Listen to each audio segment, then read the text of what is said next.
guys, welcome back to my channel. Okay, so guys, today I am going to be going missing for 24 hours. So pretty much David's going to be filming me going missing, and who knows what hilarious things are going to happen. Yay! No.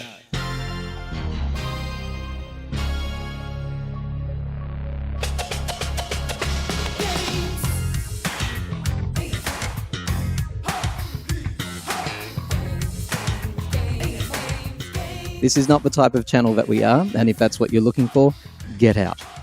Welcome to the Time to Talk show. If you're a new listener, welcome to our dysfunctional little family of pop culture junkies. We're a very friendly lot, and even though you might be listening to us and not taking part in the conversation, you are part of our pop family too, and it's great to have you on board. Thank you very much for listening. If you do want to take that leap and join in on these sometimes inane discussions about music, film and pop culture, drop us a line. All you need is a Skype ID to join our group. Today we're tackling our first boy band review. How exciting is this? David and Lee, when you think of boy bands, who comes to mind? For me, Take That, because I'm a Brit and they are like the ultimate boy band. Yeah, Gary Barlow, Robbie Williams, and the others. The other three.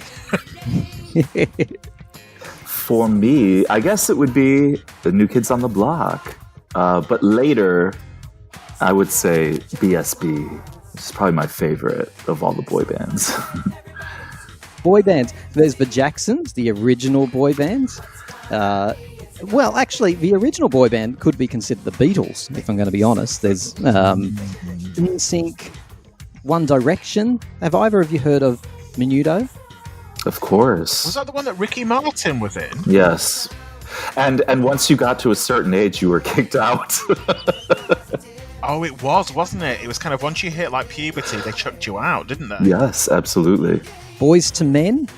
And David, your favourite, the Osmonds. That's a little bit before my time, but Oh, don't forget New Edition. Apparently, Backstreet Boys is the most successful boy band in terms of sales. But to be honest with you, I've read that fact on about 5 different official websites. I have to say they're not scurrilous little nasty websites.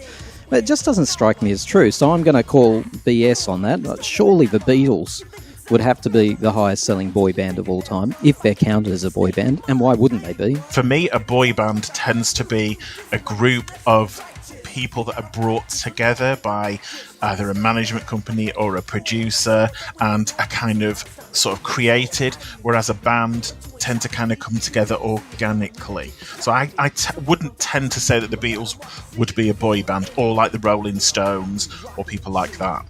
Hang on a sec. So this is interestingly, your definition of boy band means that they can't have any influence over the creative process. But they can, but the kind of true sense of a boy band tends to be that they are kind of, they go through the audition process, and the manager picks the cute one, the one that can sing, the one that can dance. Yeah, that's kind of, and yeah, with girl bands as well. Yeah, that is my personal take on a boy band. Yeah, so they're quite constructed. And with boy bands, you're absolutely right. If it's the constructed boy band, you usually get, the cute one and the one who can dance and the one who's got a bit of a meaner edge, someone to appeal to every part of the female demographic, apparently. Yeah, and then the one that comes out as gay, like, towards the end of the career of the boy band. AKA Lads Pass. Boy bands don't seem to win many Grammys either. I can't recall, I've been scratching my head, I can't recall any boy band ever winning a Grammy. I mean, I could be wrong. But I think BSB might have won a Grammy. I could be wrong. Ah, okay. Here we go. I brought it up. The group has received 8 Grammy Award nominations as of 2019. But nominations, so they have not won. The group has also received 2 American Music Awards, 5 Billboard Music Awards, 2 MTV Video Music Awards, a Juno Award. So there we go.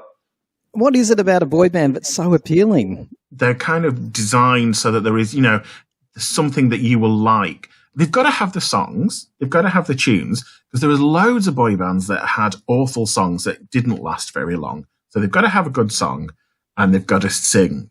I constantly make Simpsons references, but one of my favourite episodes is when they manufacture the boy band using Bart, Milhouse, Nelson, and Ralph to make the boy band. Have you both seen the Navy, to get people to join the Navy, wasn't it? Yeah, when they play it backwards. I saw a snippet of it, yes. You've got to see, just if you're going to watch even one snippet of it, and if somebody listening has not seen it, at least go and watch when they're in the recording booth and they're all getting down to the classic boy band tune. And then the studio power goes out and the auto-tune goes off. And then it's just literally Bart, Nelson, Milhouse, and Ralph singing terribly, which I just think is perfect. NSYNC actually appear on that episode as well, Justin Timberlake. And yes, they did, didn't they? They kind of danced in on that. Duh, duh, duh, duh. Yeah, I remember. My favourite moment ever in boy band history, mainly because there's something extremely comical about this. I'm not sure if you both know. In 2011, the Backstreet Boys and New Kids on the Block joined forces to become, wait for this, NKOTBSB. And if you say the words in full, it just sounds so terribly wrong. I'm aware of this, and I'm going to admit I downloaded the single that they released. I did. No, and I can't remember its name. I think it was something about a light. Turn the light off when you go. But I actually liked it. I'm not going to lie. How many times was the word baby used in the song? That's always the clue to a boy band. Yeah. Didn't they do like a cruise together where they performed for the people on the cruise ship? No. Tell you what, there'd be a lot of ancient flesh thrashing around on that cruise ship, wouldn't there? Ooh. And that's just the boys in the band. Today we are specifically looking at the album Step by Step. But before we do, we have a little competition. If you're listening to this podcast after January 2021, do not even bother, because the competition is over. It's been won. It's done. Okay, so David and Lee, do you want to hear the details of this competition? Are you excited? Yeah, on the edge of my seat. Of course. Okay, don't fall off. Okay, if you're listening through a podcast app, you need to go to YouTube and you need to find this podcast there. The best limerick about a boy band left in the comments section. Yes, that's how old I am. I want a limerick to win this prize. You will win a fantastic and very old Madonna book. It sounds kind of lame, doesn't it, David, this Madonna book? But it's a good book, right? No, I think that's awesome. I mean, why not? Creativity to win a prize. That's what it's all about. Is it that book that she did? No, it's not the sex book. Oh, thank God for that. It's a Madonna tour book, I think, about the Blonde Ambition tour. It's really good. It's beautifully done. And yeah, you can have it if you get cracking and write a limerick about a boy band. It can be anything you want, and we'll choose the best one, and it will be couriered out to you. Okay, Step by Step. This was the fourth album by New Kids on the Block. It was released in June of 1990. Before it was even available, it had sold in excess of 2 million copies on pre-order alone. And of course, with those sorts of sales figures, it went straight to number one in the UK and in the US. Not in Australia, mind you, because we have good taste over here. It only got to number 4 over here in Australia. The Canadians in particular, they loved this album. It did very, very well over there. This album was led by the single Step by Step, which remains the highest selling single for the band. Apparently, they co-wrote a few of the tracks for the first time in their career. I'm not sure if that really paid off for them, to be honest. We're about to find out. But over to you guys, Step by Step, the album. Oh.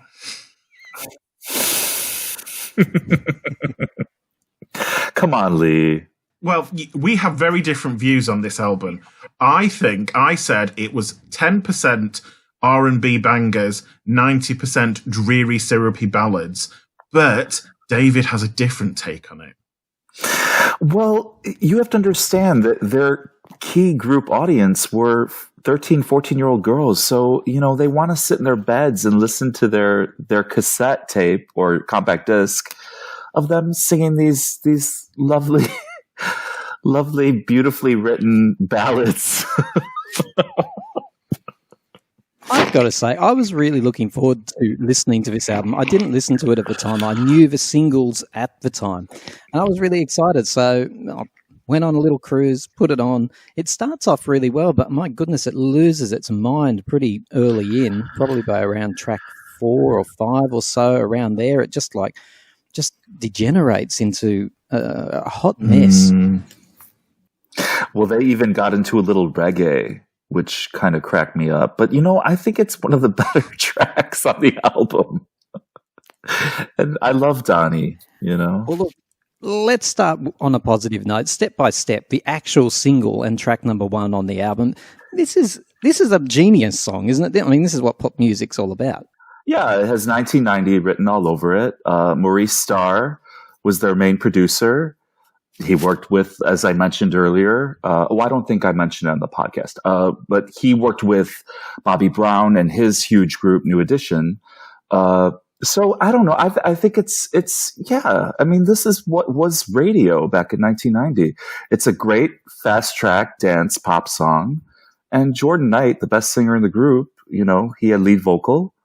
Lyrics are a little cheesy, but it's a fun teen pop song. I agree with you about this one. It's really good. The 12-inch version of it is really good. The bit that I like the best is the spoken bit in the middle, where Danny, who, didn't really sing very much, they kind of just give him this kind of, we can have lots of fun. And that was his bit.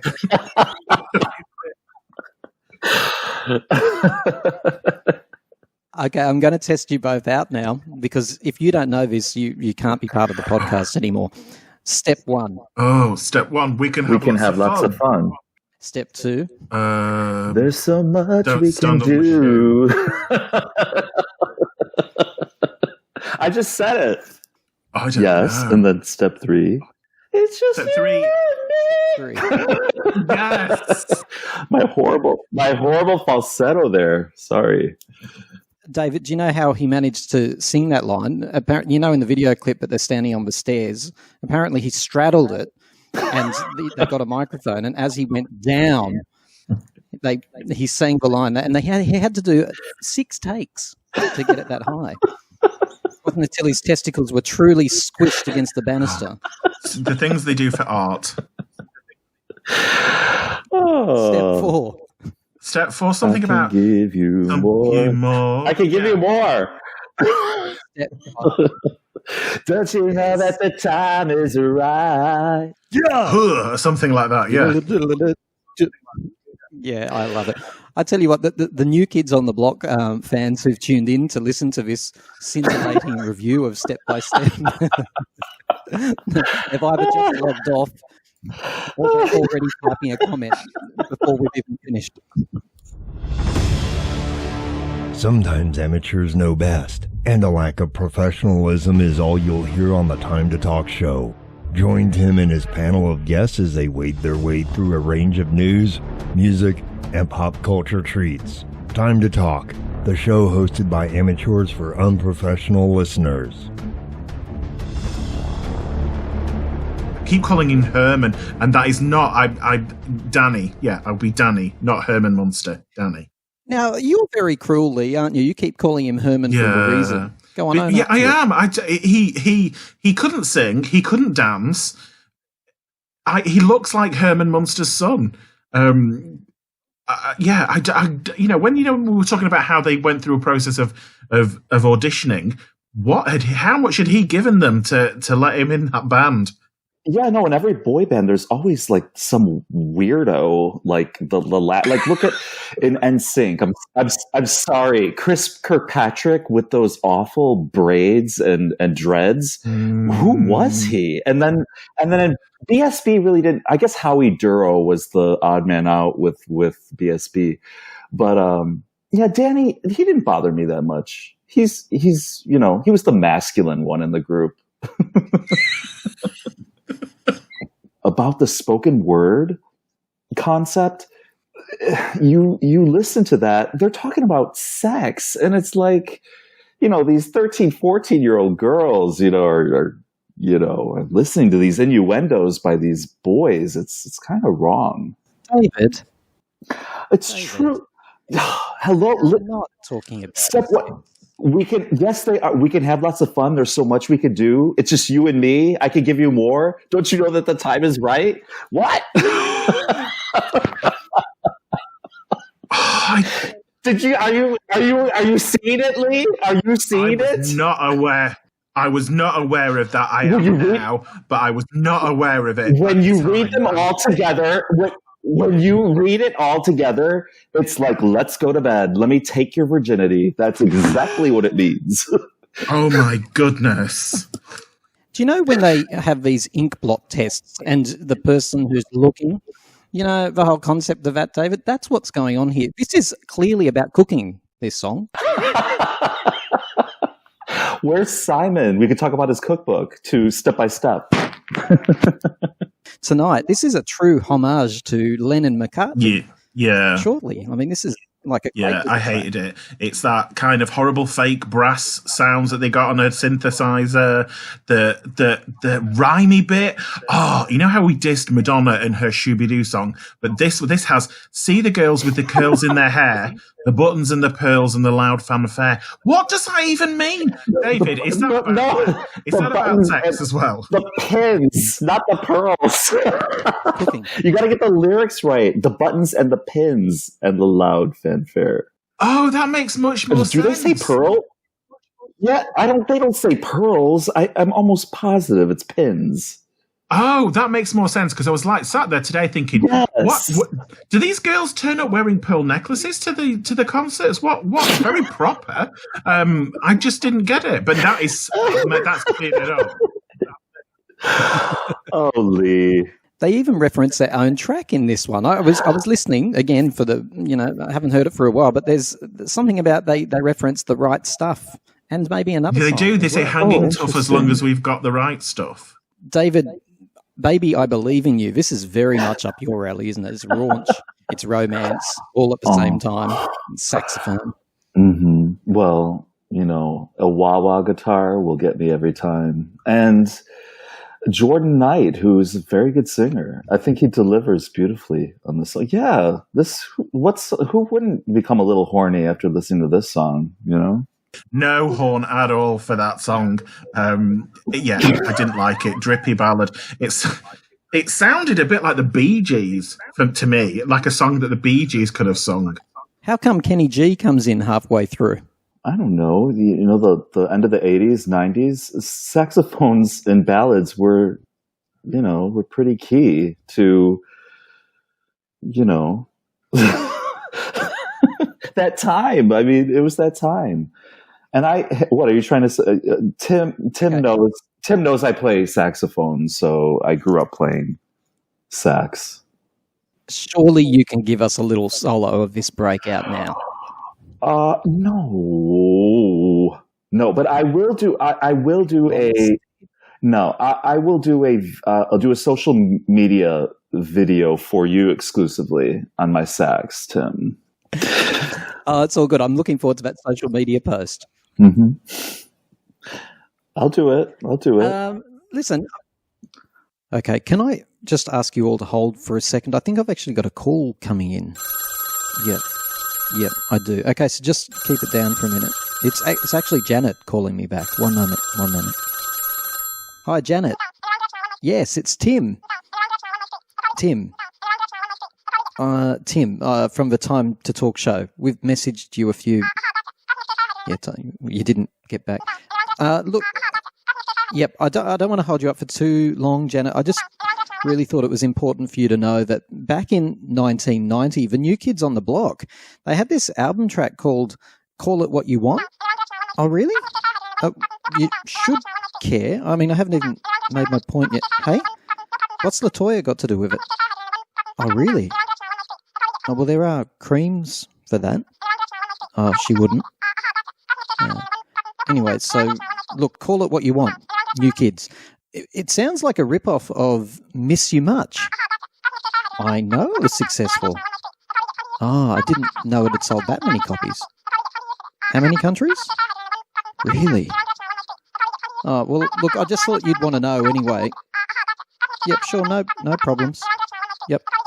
Oh, it makes me want to scream too. Yeah. Okay. All right, no worries. Thanks, Janet. What? Yep, I've got to go. On air. I'm doing a podcast. Well, it's a little bit awkward. No, it's actually not about you. Janet? Oh, okay, she's hung up. Janet? Oh, she hung up. She hung up. Sorry about that. She hung up. Oh, God. Okay, so let's talk about this. Call it what you want. This is the biggest rip-off of Miss You Much I've ever heard in my life. Yes. Was there a court case over this? I don't know. To me, it sounded like a remake of The Right Stuff. But I loved the remix that they put out. The Seville's and Cole one was amazing. Kind of completely kind of took it in another direction. But I didn't get the Janet Jackson reference on it. Tim, it's you can be mine from the Control album. That's what it. Lee, listen to "You Can Be Mine" from Janet's Control album, and then listen to "Call What You Want." It's those two are very similar. Miss You Much a little bit, but I've done the right thing by making her aware, because it probably didn't cross her radar at the time. No. David, you've already referred to this one, Stay With Me Baby. I mean, apart from going devastatingly Peter Andre just for a moment, is that really Mr. Wahlberg propagating a Jamaican accent that I can hear? Isn't that a little bit disrespectful? no, I thought he did a really good job. I mean, for what it is. I mean, I don't think he was doing a parody. I think he was really feeling the reggae sound, and I thought he did it justice. Is it amazing? No. Come on. Now, listen, you always hold back. You love this song. You love it, love it, love it, love it. I do love "Stay With Me, Baby." Yeah. Why not? It's awful. What do you think? Oh, Lee. Oh. It's horrific. It really is horrific. I listened to it and I was like, is he singing in a cod reggae Jamaican voice? He is. Ugh. No. Distasteful is what I'd call it. Distasteful.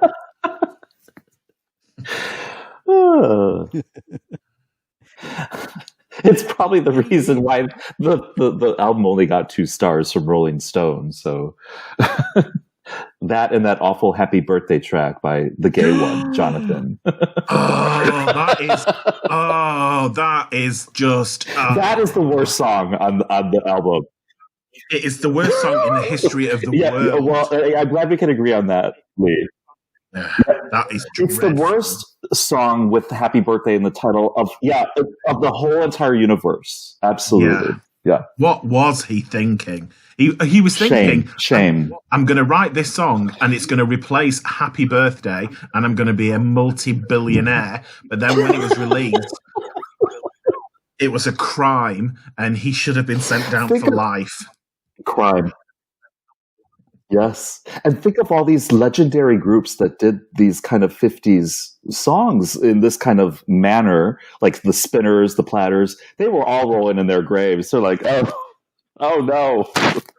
Now, we're all being very, very mean. This album does have some all right moments, except for the aptly named Funny Feeling, of course. This was another stab at trying to capture I'll Be Loving You unsuccessfully. I love I'll Be Loving You. I know it's not from this album, but this is like... they're just trying to recapture the glory of that song. Well, it gave me a funny feeling, and it wasn't a good funny feeling. It was, it's just and the rhymey thing, tell me how you feel, guess it must be real. It's just, the ballads, I just did not like any of the ballads. I'm sorry, David, but I didn't. It's funny, because in Funny Feeling, I don't really mind Jordan's falsettos, but in this one, Barry Gibb was like, oh boy, I am the king when it comes to falsettos. All these other imitators, it's not so good on this track. I don't want to be too mean. New Kids on the Block are awesome. They are really awesome. Boy bands are awesome. Anytime we manufacture pop, it's great. But this album, like I say, you heard me, David. I said, I'm going to go and listen to this. And I went away and I took a little CD in my hand and I ran to the nearest CD player.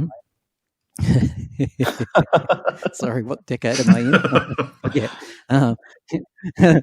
Sorry, I went to Spotify and I played this album and I really wanted to like it and I was really enjoying it. Like I say, then the ballads, too many for a start, and they're just awful. They're terrible. They're really, really not good.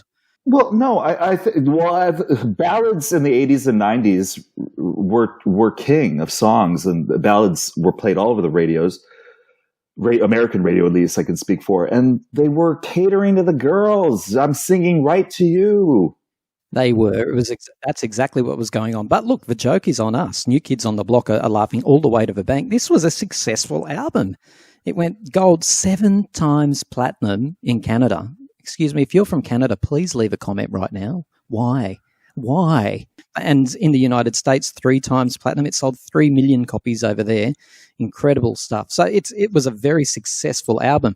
Obviously, this was one of those types of albums that all pop stars have and pop bands have at some stage or another, where they've got a few really successful singles that drive the whole album. That doesn't happen so much these days because of streaming.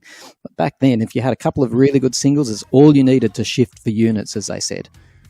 But to just talk about one more track, I know you didn't really want to do track per track, but we have to at least mention the song Games with the Wizard of Oz. OEO. Well, just the whole, like, OEO. That they do the same chant as those guards at the witch's castle. I thought that was pretty funny. Am I the only one that picked that up? I do. I like that song, and it was very New Jack Swing type. And I like the remix version that Seville's and Cole did. It was. I think Donnie wrote it, and he wanted to be a bit street, didn't he? Although Wizard of Oz isn't particularly street, is it? So. No. I don't know who came up with that chant, but yeah, it's them really trying to be street and cool. I agree with you, Lee. Okay, let's round this off. Where are these men now? Are they still on the cruise ship that you talked about before? They're still together, and they are still releasing stuff. They really are. So I think their last single was released last year, called The Boys in the Band, which is kind of like a tribute to boy bands, and the video has Debbie Gibson in it and Lance Bass from NSYNC, and he's actually quite good. I quite liked it. So yeah, they're still around, and I think that they still tour. They have fans. They're girl fans that grew up that are now mothers.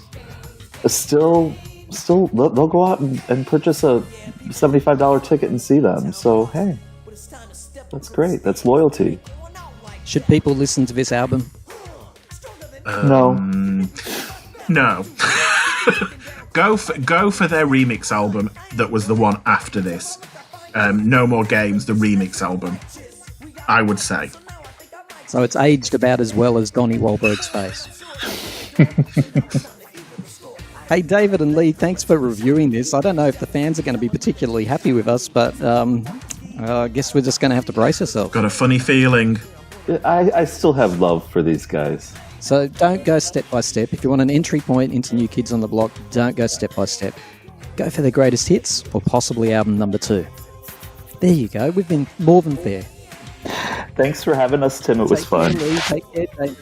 Appreciate it. Bye.